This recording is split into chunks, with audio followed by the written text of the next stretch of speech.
بسم الله الرحمن الرحيم. ألف لام ميم صاد. كتاب أنزل إليك فلا يكن في صدرك حرج منه لتنذر به وذكرى للمؤمنين. اتبعوا ما أنزل إليكم من ربكم ولا تتبعوا من دونه أولياء قليلا ما تذكرون. وكم من قرية أهلكناها فجاءها بأسنا بياتا أو هم خائلون وما كان دعوهم إذ جاءهم بأسنا إلا أن قالوا إنا كنا ظالمين.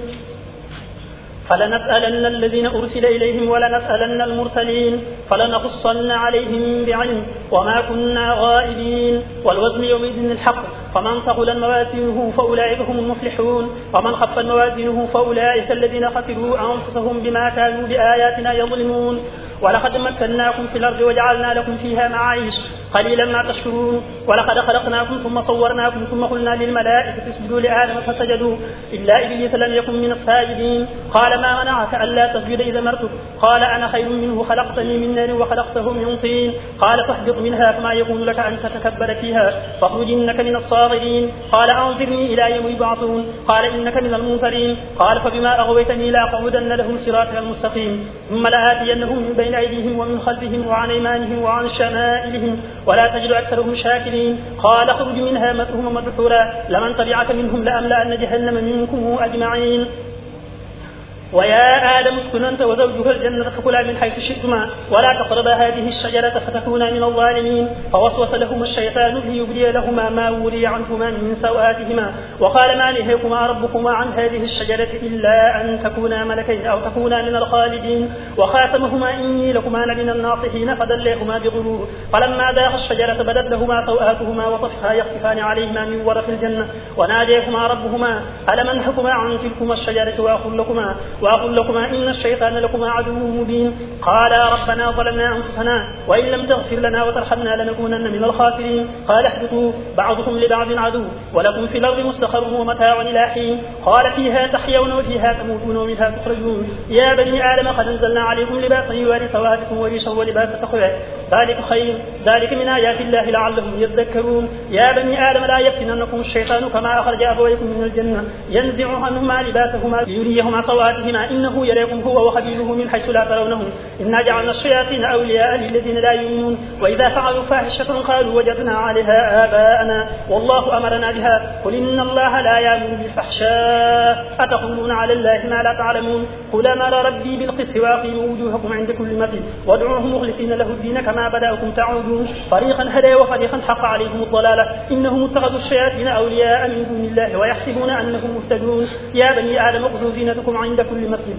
وكلوا واشربوا ولا تسرفوا إنه لا يحب المسرفين. قل من حرم زينة الله التي أخرج لعباده والطيبات من الرزق قل هي للذين آمنوا في الحياة الدنيا خالصة يوم القيامة كذلك نفصل الآيات لقوم يعلمون. قل إنما حرم ربي الفواحش ما ظهر منها وما بطن والإثم والبغي بغير الحق وأن تشركوا بالله ما لم ينزل به سلطانا وأن تقولوا على الله ما لا تعلمون. ولكل أمة أجل فإذا جاء أجلهم لا يستأخرون ساعة ولا يستقدمون. يا بني آدم إما يأتينكم رسل منكم يقصون عليكم آياتي فمن اتقي وأصلح فلا خوف عليهم ولا هم يحزنون. والذين كذبوا بآياتنا واستكبروا عنها أولئك أصحاب النار هم فيها خالدون.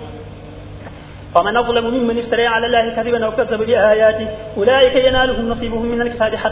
حتى إذا جاءتهم رسلنا يتوفونهم قالوا أين ما كنتم تدعون من دون الله قالوا ضلوا عنا وشهدوا على أنفسهم أنهم كانوا كافرين. قال ادخلوا في أمم قد خلت من قبلكم من الجن والإنس في النار كلما دخلت أمة لعنت أختها حتى إذا اداركوا فيها جميعا قالوا اصبروا لأولياء ربنا هؤلاء يضلونا فآتهم عذابا ضعفا من النار قال بكل ضعف ولكن لا تعلمون. وقال أولياءهم يخرجهم فما كان لكم علينا من فضل فذوقوا العذاب بما كنتم تكذبون. إن الذين كذبوا بآياتنا واستكبروا عنها لا تفتح لهم أبواب السماء ولا يدخلون الجنة حتى يلج الجمل في سم الخياط وكذلك نجزي المجرمين لهم جهنم مهاد ومن فوقهم غواش وكذلك نجزي الظالمين. والذين آمنوا وعملوا الصالحات لا نكلف نفسا إلا وسعها أولئك أصحاب الجنة هم فيها خالدون. ونزعنا ما في صدورهم من غل تجري من تحتهم الأنهار وقال الحمد لله الذي هدانا لهذا وما كنا لنهتدي لولا أن هدانا الله لقد جاءكم رسلنا بالحق ونور أن تلكم الجنة أورثتموها بما كنتم تعملون. ونادى أصحاب الجنة أصحاب النار قد وجدنا ما وعدنا ربنا حقا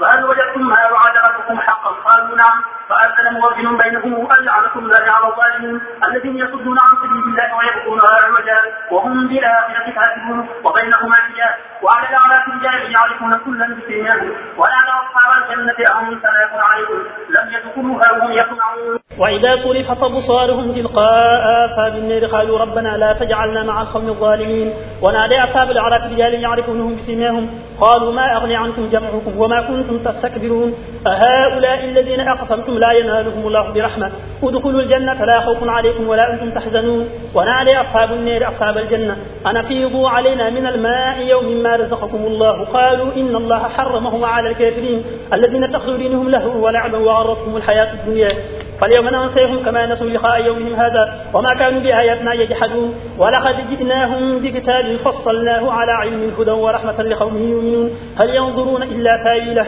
يوم يأتي تاويله يقول الذين نسوه من قبل قد جاءت رسل ربنا بالحق فهل لنا من شفعاء فيشفعوا لنا أو نرد فنعمل غير الذي كنا نعمل قد خسروا أنفسهم وضل عنهم ما كانوا يفترون. إن ربكم الله الذي خلق السماوات والأرض في 6 أيام ثم استوى على العرش يغشي الليل النهار يطلبه حثيثا والشمس والقمر والنجوم مسخرات بأمره ألا له الخلق ولم تبارك الله رب العالمين. ادعوا ربكم تضرعا وخفيا إنه لا يحب المعتدين ولا تفسدوا في الأرض بعد إصلاحها وادعوه خوفا وطمعا إن رحمة الله قريب من المحسنين.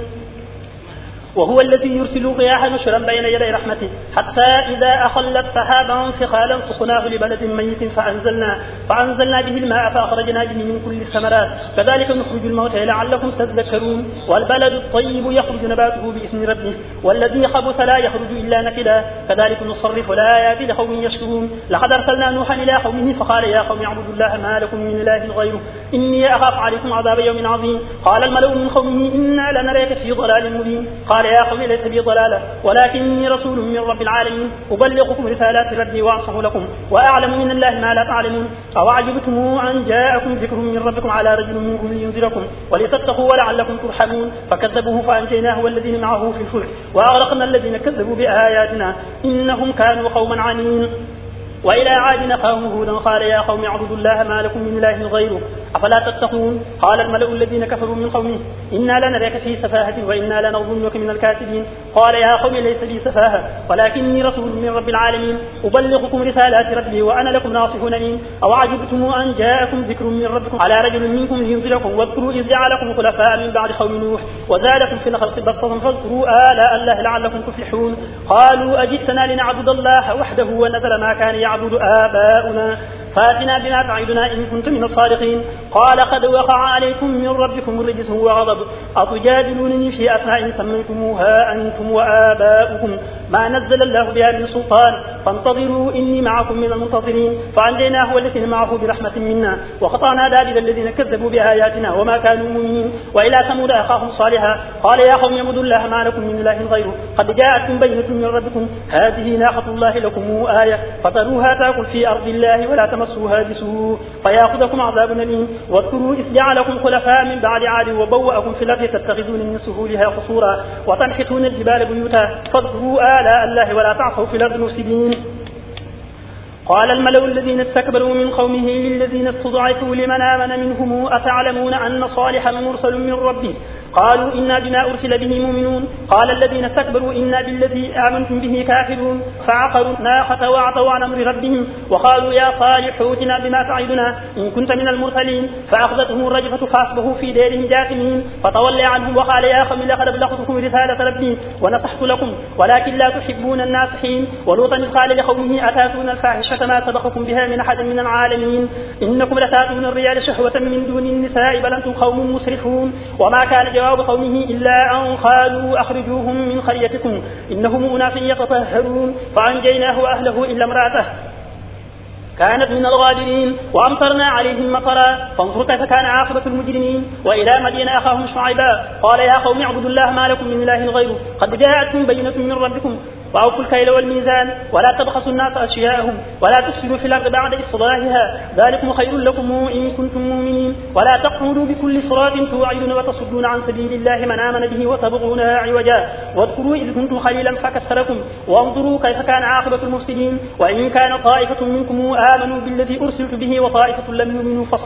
فاصبروا حتى يحكم الله بيننا وهو خير الحاكمين. قال الملأ الذين استكبروا من قومه لنخرجنك يا شعيب والذين آمنوا معك من قريتنا أو لتعودن في ملتنا قال أولو كنا كارهين قد افترينا على الله كذبا عدنا في ملتكم بعد إذ نجينا الله منها وما يكون لنا أن نعود فيها إلا أن يشاء الله ربنا وسع ربنا كل شيء علما على الله توكلنا ربنا افتح بيننا وبين قومنا بالحق وأنت خير الفاتحين. وقال الملأ الذين كفروا من قومه لئن اتبعتم شعيبا إنكم إذا لخاسرون فأخذتهم الرجفة فأصبحوا في دارهم جاثمين. الذين كذبوا شعيبا كأن لم يغنوا فيها الذين كذبوا شعيبا كانوا هم الخاسرين فتولي عنهم وقال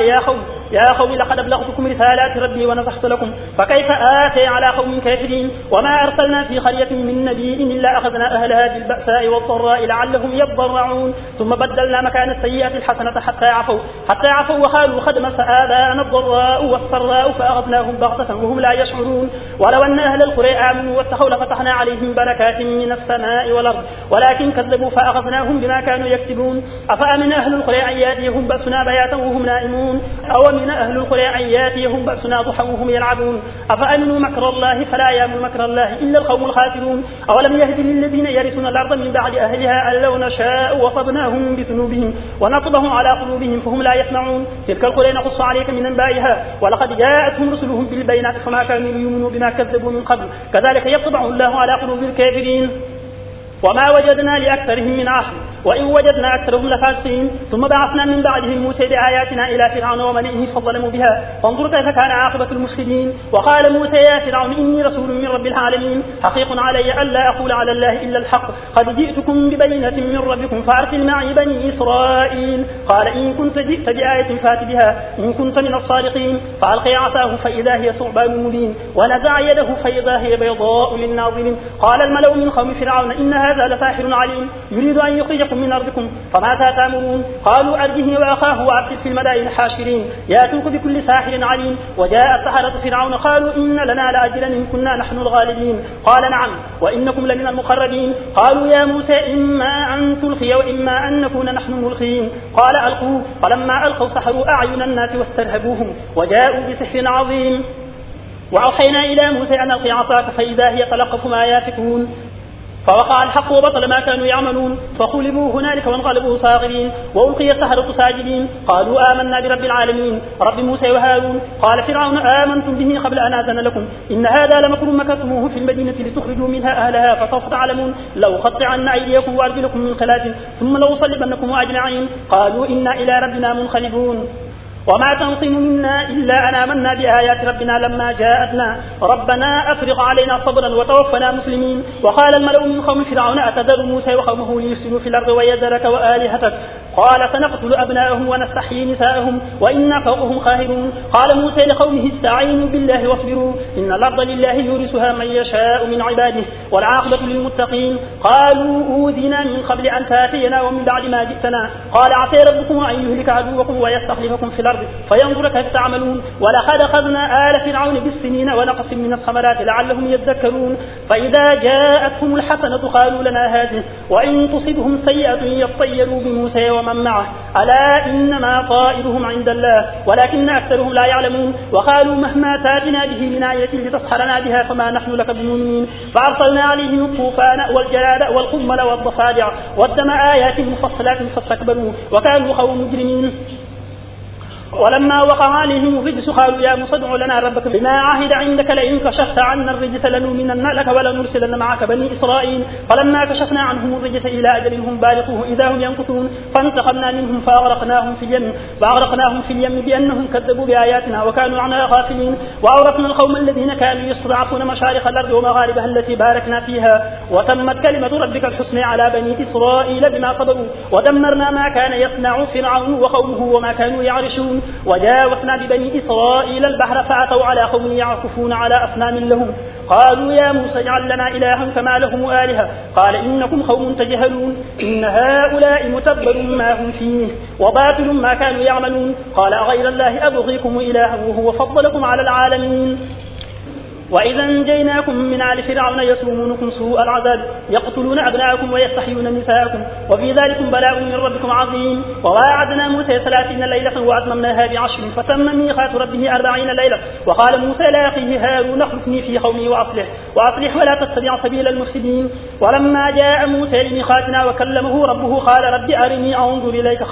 قال لن تريني ولكن انظر إلى الجبل فإن استقر مكانه فسوف تريني فلما تجلى ربه للجبل جعله دكا وخر موسى صعقا فلما أفاق قال سبحانك تبت إليك وأنا أول المؤمنين قال يا موسى إني اصطفيتك على الناس برسالتي وبكلامي فخذ ما آتيتك وكن من الشاكرين وكتبنا له في الألواح من كل شيء موعظة وتفصيلا لكل شيء فخذها بقوة وأمر قومك يأخذوا بأحسنها فأريكم دار الفاسقين فأصرف عن آياتي الذين يتكبرون في الأرض بغير الحق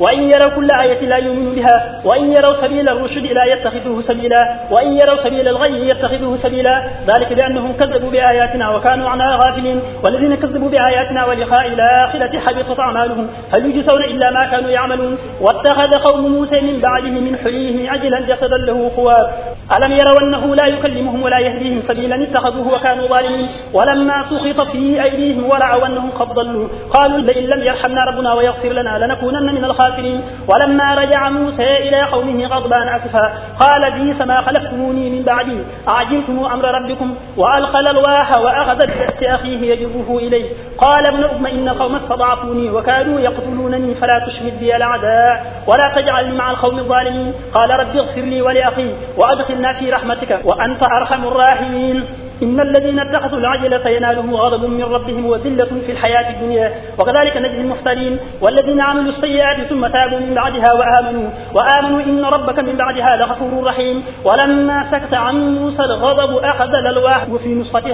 وفي نسختها هدى ورحمة للذين هم لربهم يرهبون واختار موسى قومه 70 رجلا لميقاتنا فلما أخذتهم الرجفة قال رب لو شئت أهلكتهم من قبل وإياي أتهلكنا بما فعل السفهاء منا إن هي إلا فتنتك تضل بها من تشاء وتهدي من تشاء أنت ولينا فاغفر لنا وارحمنا وأنت خير الغافرين واكتب لنا في هذه الدنيا حسنة وفي الآخرة إنا هدنا إليك قال عذابي أصيب به من أشاء ورحمتي وسعت كل شيء فسأكتبها للذين يتقون ويؤتون الزكاة والذين هم بآياتنا يؤمنون الذين يتبعون الرسول النبي الأمي الذي يجدونه مكتوبا عندهم في التوراة والإنجيل يأمرهم بالمعروف وينهاهم عن المنكر ويحل لهم الطيبات ويحرم عليهم الخبائث ويضع عنهم إصرهم والأغلال التي كانت عليهم فالذين آمنوا به وعزروه ونصروه واتبعوا النور الذي أنزل معه أولئك هم المفلحون قل يا أيها الناس إني رسول الله إليكم جميعا الذي له ملك السماوات والأرض لا إله إلا هو يحيي ويميت فآمنوا بالله ورسوله النبي الأمي الذي يؤمن بالله وكلماته واتبعوه لعلكم تهتدون ومن قوم موسى أمة يهدون بالحق وبه يعدلون وقطعناهم 12 أسباط أمما وأوحينا إلى موسى إذ استسقيه قومه أن اضرب بعصاك الحجر فانبجست منه 12 عينا قد علم كل أناس مشربهم وظللنا عليهم الغمام وأنزلنا عليهم المن والسلوى كلوا من طيبات ما رزقناكم وما ظلمونا ولكن كانوا أنفسهم يظلمون وإذ قيل لهم اسكنوا هذه القرية وكلوا منها حيث شئتم وقولوا حطة وادخلوا الباب سجدا تغفر لكم خطيئاتكم سنزيد المحسنين فبدل الذين ظلموا منهم قولا غير الذي قيل لهم فأرسلنا عليهم رجسا من السماء بما كانوا يظلمون واسألهم عن القرية التي كانت حاضرة البحر إذ يعدون في السبت إذ تاتيهم حيتانهم يوم سبتهم شرعا ويوم لا يسبتون لا تاتيهم كذلك نبلوهم بما كانوا يفسقون وإذ قالت أمة منهم لم تعظون قوما الله مهلكهم أو معذبهم عذابا شديدا قالوا معذرة إلى ربكم ولعلهم يتقون فلما نسوا ما ذكروا به أنجينا الذين ينهون عن السوء وأخذنا الذين ظلموا بعذاب بئيس بما كانوا يفسقون فلما عتوا عما نهوا عنه قلنا لهم كونوا قردة خاسئين وإذ تأذن ربك ليبعثن عليهم إلى يوم القيامة من يصومهم سوء العذاب إن ربك لسريع العقاب وإنه لغفور رحيم وقطعناهم في الأرض أمما منهم الصالحون ومنهم دون ذلك وبلوناهم بالحسنات والسيئات لعلهم يرجعون فخلف من بعدهم خلف ورثوا الكتاب يأخذون عرض هذا الأدنى ويقولون سيغفر لنا وإن يأتهم عرض مثله يأخذوه ألم يؤخذ عليهم ميثاق الكتاب ألا يقولوا على الله إلا الحق ودرسوا ما فيه والدار الآخرة خير للذين يتقون أفلا تعقلون والذين يمسكون بالكتاب وأقاموا الصلاة إنا لا نضيع أجر المصلحين وإذ نتقنا الجبل فوقهم كأنه ظلة وظنوا أنه واقف بهم خذوا ما آتيناكم بقوة واذكروا ما فيه لعلكم تتقون وإذ أخذ ربك من بني آدم من ظهورهم ذرياتهم وأشهدهم على أنفسهم ألست بربكم قالوا بلى شهدنا أن تقولوا يوم القيامة إنا كنا عن هذا غافلين أو تقولوا إنما أشرك آباؤنا من قبل وكنا ذرية من بعدهم أفتهلكنا بما فعل المبطلون وكذلك نفصل الآيات ولعلهم يرجعون واتل عليهم نبأ الذي آتيناه آياتنا فانسلخ منها فأتبعه الشيطان فكان من الغاوين ولو شئنا لرفعناه بها ولكنه أخلد إلى الأرض واتبع هواه فمثله كمثل الكلب إن تحمل عليه يلهث أو تتركه يلهث ذلك مثل القوم الذين كذبوا بآياتنا فقصص القصص لعلهم يتفكرون ساء مثلا القوم الذين كذبوا بآياتنا وأنفسهم كانوا يظلمون من يهد الله فهو المهتدي ومن يضلل فأولئك هم الخاسرون ولقد ذرأنا لجهنم كثيرا من الجن والإنس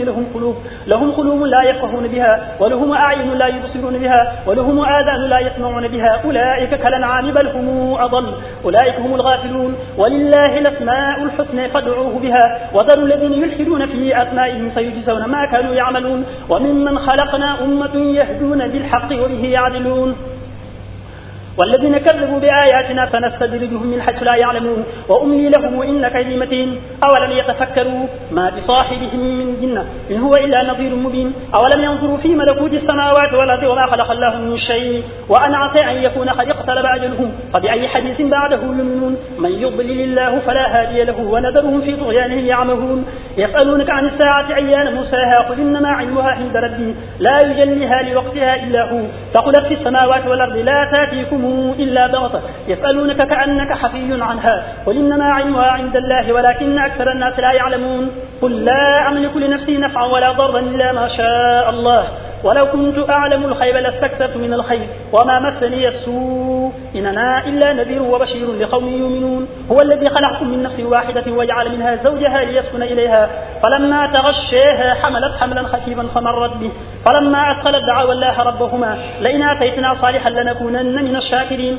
فلما آتيهما صالحا جعل له شركا فيما آتيهما فتعالى الله عما يشركون أيشركون ما لا يخلق شيئا وهم يخلقون ولا يستطيعون لهم نصرا ولا أنفسهم ينصرون وإن تدعوهم إلى الهدى لا يتبعوكم سواء عليكم أدعوتموهم أم أنتم صامتون إن الذين تدعون من دون الله عباد أمثالكم فادعوهم فليستجيبوا لكم إن كنتم صادقين ألهم أرجل يمشون بها أم لهم أيدي يبطشون بها أم لهم أعين يبصرون بها أم لهم آذان يسمعون بها قل ادعوا شركاءكم ثم كيدوني فلا تنظرون إن ولي الله الذي نزل الكتاب وهو يتولى الصالحين والذين تدعون من دونه لا يستطيعون نصركم ولا أنفسهم ينصرون وإن تدعوهم إلى الهدى لا يسمعون وتريهم ينظرون إليك وهم لا يبصرون خذ العفو وامر بالعرف وأعرض عن الجاهلين وإما ينزغنك من الشيطان نزغ فاستعذ بالله إنه سميع عليم إن الذين اتقوا إذا مسهم طائف من الشيطان تذكروا فإذا هم مبصرون وإخوانهم يمدونهم في الغي ثم لا يقصرون وإذا لم تأتهم بآية قالوا لولا اجتبيتها قل إنما أتبع ما يوحى إلي من ربي هذا بصائر من ربكم وهدى ورحمة لقوم يؤمنون وإذا قرئ القرآن فاستمعوا له وأنصتوا لعلكم ترحمون واذكر ربك في نفسك تضرعا وخيفة ودون الجهر من القول بالغدو والآصال ولا تكن من الغافلين إن الذين عند ربك لا يستكبرون عن عبادته ويسبحونه وله يسجدون